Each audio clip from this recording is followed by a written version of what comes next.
Joshua chapter 5. As soon as all the kings of the Amorites who were beyond the Jordan to the west, and all the kings of the Canaanites who were by the sea, heard that the Lord had dried up the waters of the Jordan for the people of Israel until they had crossed over, their hearts melted, and there was no longer any spirit in them because of the people of Israel. At that time the Lord said to Joshua, "Make flint knives and circumcise the sons of Israel a second time." So Joshua made flint knives and circumcised the sons of Israel at Gibeath-haaraloth. And this is the reason why Joshua circumcised them. All the males of the people who came out of Egypt, all the men of war, had died in the wilderness on the way after they had come out of Egypt. Though all the people who came out had been circumcised, yet all the people who were born on the way in the wilderness after they had come out of Egypt had not been circumcised. For the people of Israel walked 40 years in the wilderness, until all the nation, the men of war who came out of Egypt, perished, because they did not obey the voice of the Lord. The Lord swore to them that he would not let them see the land that the Lord had sworn to their fathers to give to us, a land flowing with milk and honey. So it was their children, whom he raised up in their place, that Joshua circumcised, for they were uncircumcised, because they had not been circumcised on the way. When the circumcising of the whole nation was finished, they remained in their places in the camp until they were healed. And the Lord said to Joshua, "Today I have rolled away the reproach of Egypt from you."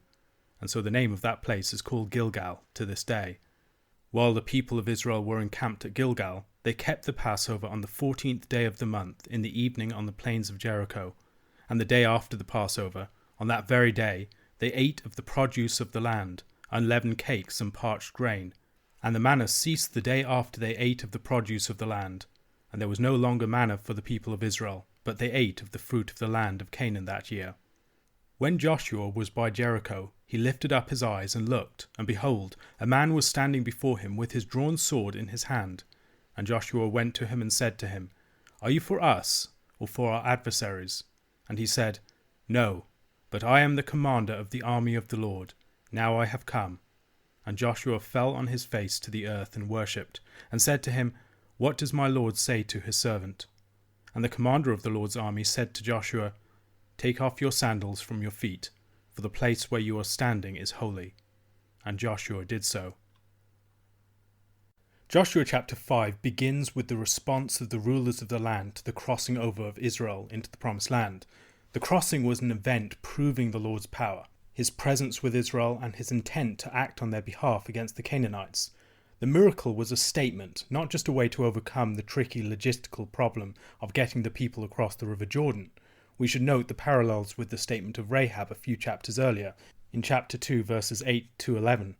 Before the men lay down, she came up to them on the roof and said to the men, "I know that the Lord has given you the land, and that the fear of you has fallen upon us, and that all the inhabitants of the land melt away before you. For we have heard how the Lord dried up the water of the Red Sea before you when you came out of Egypt, and what you did to the 2 kings of the Amorites who were beyond the Jordan, to Sihon and Og, whom you devoted to destruction. And as soon as we heard it, our hearts melted, and there was no spirit left in any man because of you. For the Lord your God, he is God in the heavens above and on the earth beneath." We will see several more such responses as we go through the book. Just as Israel being brought out of Egypt was a demonstration of the Lord's power against the gods of Egypt and in the presence of the nations, so the entrance into the land serves a similar purpose. The reaction of the people here reflects upon the great miracle that the Lord has accomplished at the Jordan, but it also looks forward to what he's going to do as he enters into the land with the people.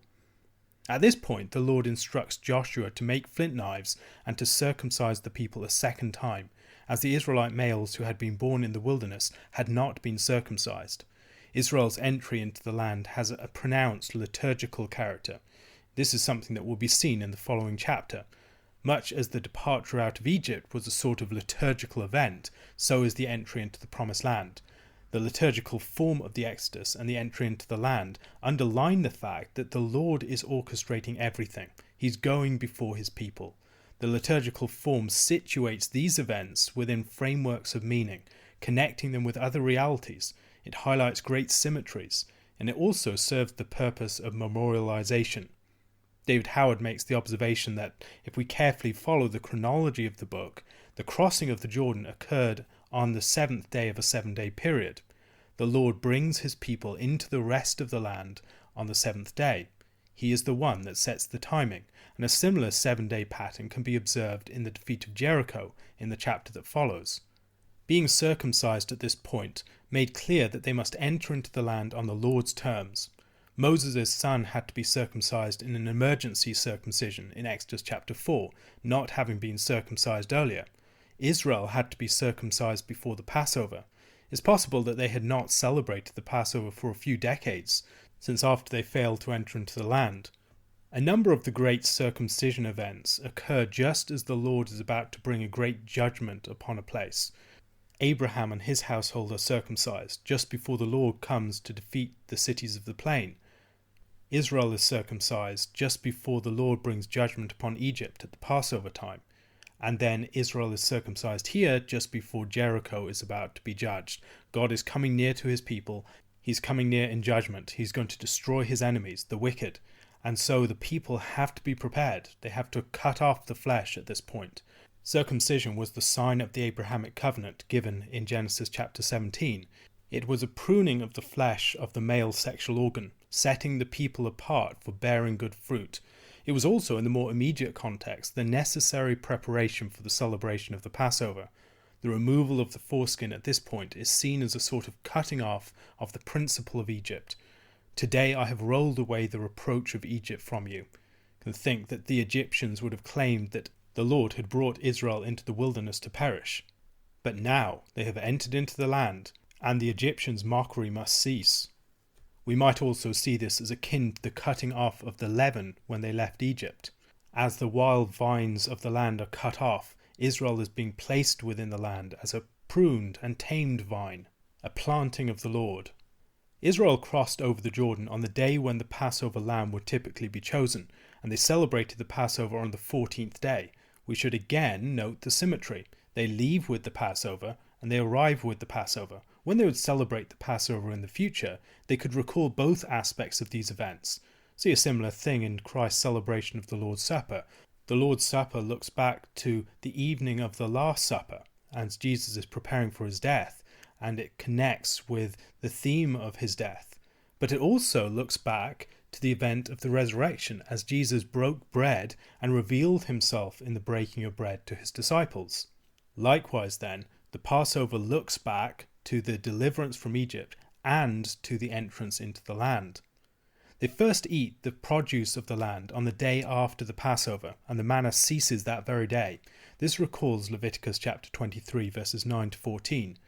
And the Lord spoke to Moses, saying, "Speak to the people of Israel, and say to them, When you come into the land that I give you, and reap its harvest, you shall bring the sheaf of the firstfruits of your harvest to the priest, and he shall wave the sheaf before the Lord, so that you may be accepted. On the day after the Sabbath, the priest shall wave it. And on the day when you wave the sheaf, you shall offer a male lamb a year old without blemish as a burnt offering to the Lord. And the grain offering with it shall be 2/10 of an ephah of fine flour mixed with oil, a food offering to the Lord with a pleasing aroma. And the drink offering with it shall be of wine, 1/4 of a hin. And you shall eat neither bread nor grain parched or fresh until this same day, until you have brought the offering of your God. It is a statute forever throughout your generations in all your dwellings." They are fulfilling this as well. This celebration of firstfruits is associated with the Feast of Unleavened Bread. The cutting off of the manna and the first eating of the fruit of the land is important. The manna gathered each day was an omer, and the first fruit offering was also an omer, translated here as sheaf. They are starting a new diet. They're no longer being fed directly and immediately from the Lord. Rather, the Lord is providing them with rain, with the fertility of the ground and other things so that they can act as agriculturalists. This comes with new temptations. They can forget that all their food comes from the Lord. They can think that they are the ones that are providing their food, and the Lord isn't really active. But yet, the Feast of Firstfruits is one of the ways to underline the fact that God is still providing for them. And the offering of an omer connects the fact that the fruit of the land is following the same fundamental principle as the omer that they received each day, the daily bread of the manna. This shifting to a new diet is also a sign of a raising in maturity. As they now have a much greater role in producing and preparing their food, they have risen to a new level of agency. But as the book of Deuteronomy so often emphasizes, As they enter into this new stage of life as a nation, they should not forget the lessons that came before. The chapter ends as Joshua encounters the commander of the army of the Lord, presumably the angel of the Lord. This is reminiscent of Moses' account with the Lord at the burning bush in Exodus chapter 3 verses 2 to 8. And the angel of the Lord appeared to him in a flame of fire out of the midst of a bush. He looked, and behold, the bush was burning, yet it was not consumed. And Moses said, I will turn aside to see this great sight, why the bush is not burned. When the Lord saw that he turned aside to see, God called to him out of the bush, Moses, Moses. And he said, Here I am. Then he said, Do not come near, take your sandals off your feet, for the place on which you are standing is holy ground. And he said, I am the God of your father, the God of Abraham, the God of Isaac, and the God of Jacob. And Moses hid his face, for he was afraid to look at God. Then the Lord said, I have surely seen the affliction of my people who are in Egypt, and have heard their cry because of their taskmasters.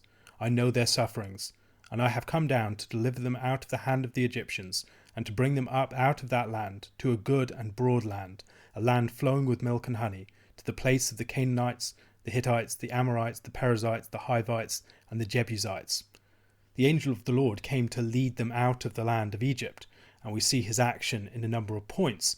He presumably is the one described as the destroyer, who destroys the firstborn of the Egyptians. He is also present at the crossing of the Red Sea. Exodus chapter 23 verses 20 to 24 speaks of the mission of the angel. Behold, I send an angel before you to guard you on the way, and to bring you to the place that I have prepared. Pay careful attention to him and obey his voice.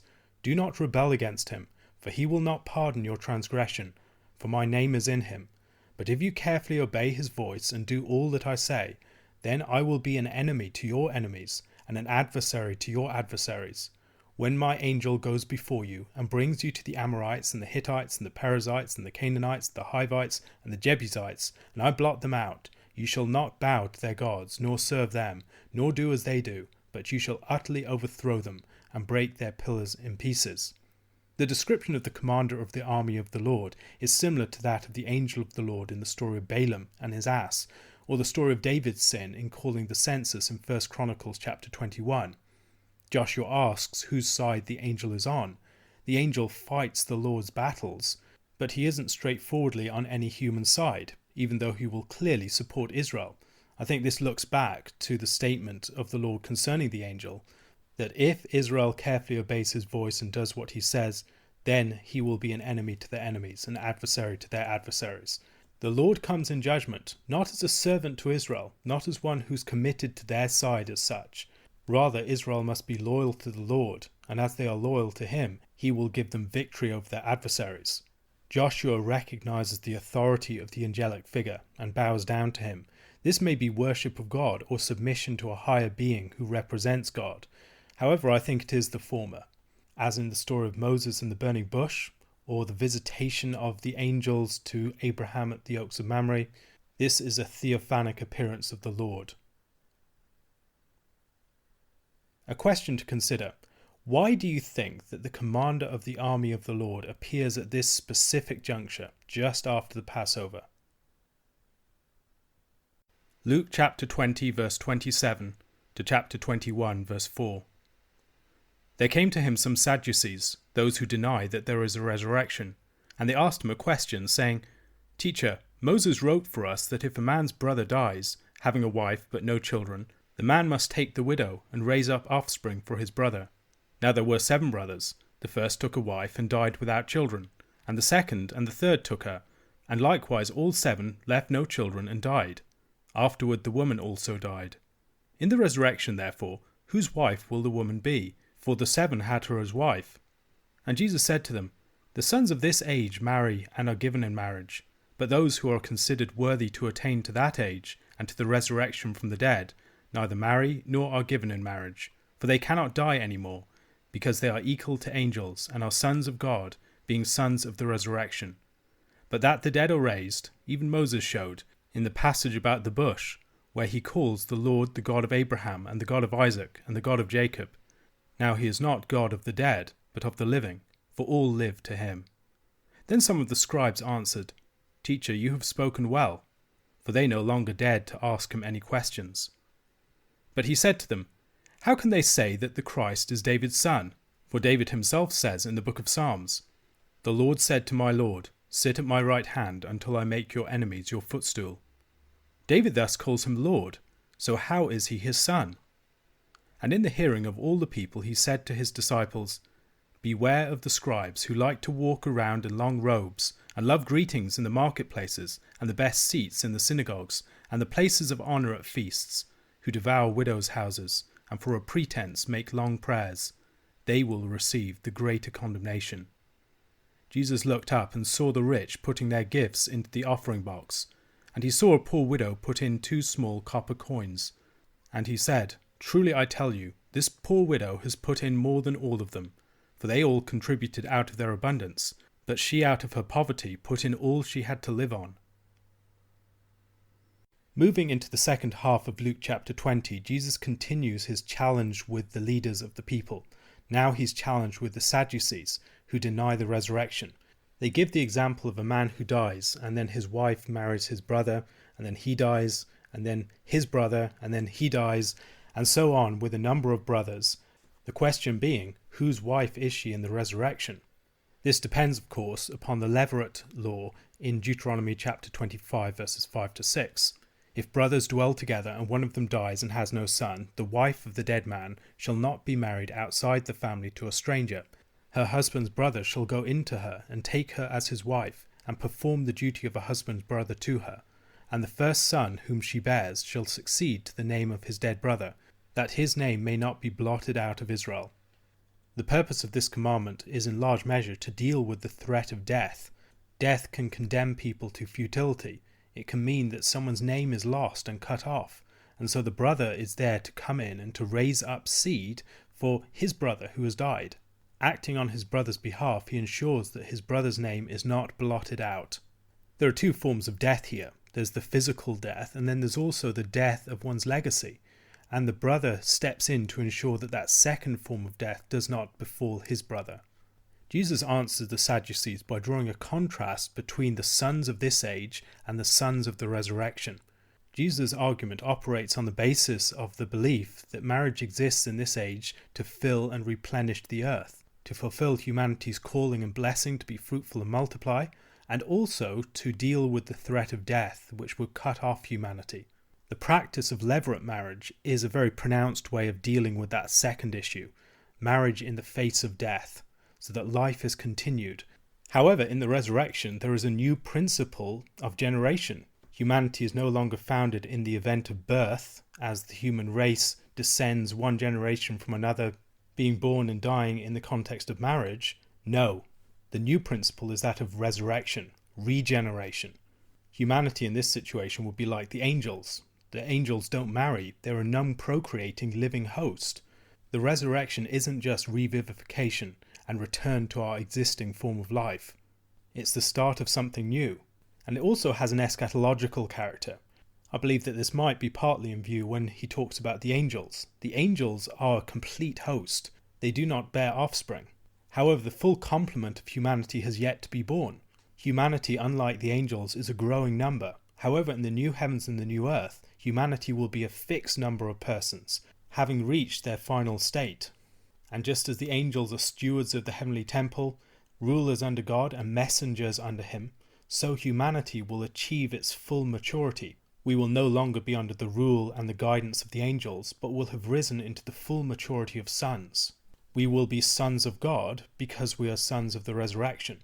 The language of sons of God is used of the angels in a number of parts of Scripture, in Job chapter 1, in Genesis chapter 6, and in some of the Psalms. It presents the angels as representatives of God, as those who reflect God's character and act in his name, and humanity will rise to that stage. We might also add on the side here that humanity will be the bride of Christ. The angels are always spoken of as males. Zechariah 5 is not an exception. The angels are a band of brothers, but humanity differs from the angels in having women. Women are the glory of the human race, as Paul can talk about in 1 Corinthians chapter 11. And just as the king in taking a bride will raise her up over all the noblemen, so humanity will be raised up over all of the angels as the bride of Christ. Because we don't die anymore after the resurrection, And because the chief purpose of marriage has been achieved now that there is no longer any need for birth, there is no longer marriage or giving in marriage in the resurrection.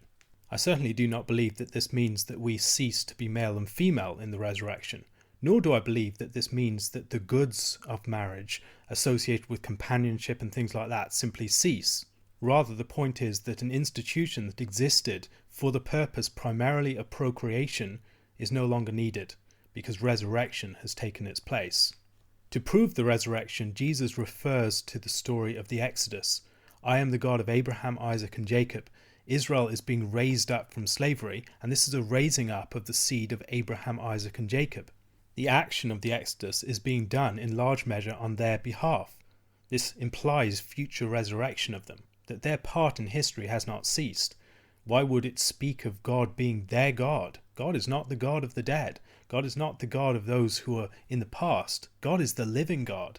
And so for God to be defined by those who are dead and never going to come back again does not make sense. Rather, if the living God refers to himself in terms of Abraham, Isaac, and Jacob, then they are not ultimately dead. Having answered the question of the Sadducees so effectively, Jesus is congratulated by some of the scribes, and then he poses them a question.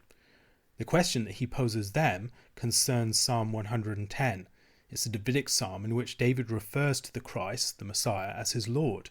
And this makes no sense if the Christ is merely his son. The Christ seems to be more than merely the son of David according to the flesh. How can we make sense of this? It's difficult to provide an answer without an understanding of the divinity of Christ. Jesus addresses his disciples and warns them concerning the scribes, but ensuring that the rest of the crowds can overhear. He warns them of their love of the praise of men. He warns them of their spiritually abusive character, and the way in which they do not truly seek the face of God. They merely make long prayers as a pretense. It is precisely such teachers upon which the greatest condemnation will fall. Jesus speaks to the crowds as sheep without a shepherd, showing great compassion and care, but he reserves some of his strongest and harshest language for the leaders of the people, who take advantage of them and mistreat them. The scribes are predatory leaders. They consume the sheep, especially the most vulnerable. They're also hypocrites. They're fixated on getting honor from men. And the story of the widow's 2 small coins needs to be read alongside this material. People so often abstract material like this from its context and read it just as a nice story about how we should be engaged in sacrificial giving. But that is to miss the tragedy of what's taking place here. We've just been told that the scribes devour widows' houses, and then we're told that this widow is investing all of her livelihood in the temple, a temple that is about to be destroyed on account of the sin of the people and their rulers. This is not a story about healthy sacrificial giving. It's about the way that corrupt religious leaders prey upon the weakest of all and heap up judgment for themselves. The prophecy of the destruction of the temple that follows should be directly related to the oppression of such persons as the widow. The leaders of the people devour the houses of widows, so their great house will be devoured also. A question to consider: what are some of the principles of Jesus' account of marriage that emerge from attention to his arguments with the Sadducees? What implications do these aspects of Jesus' account of marriage have for our broader understanding of marriage as Christians?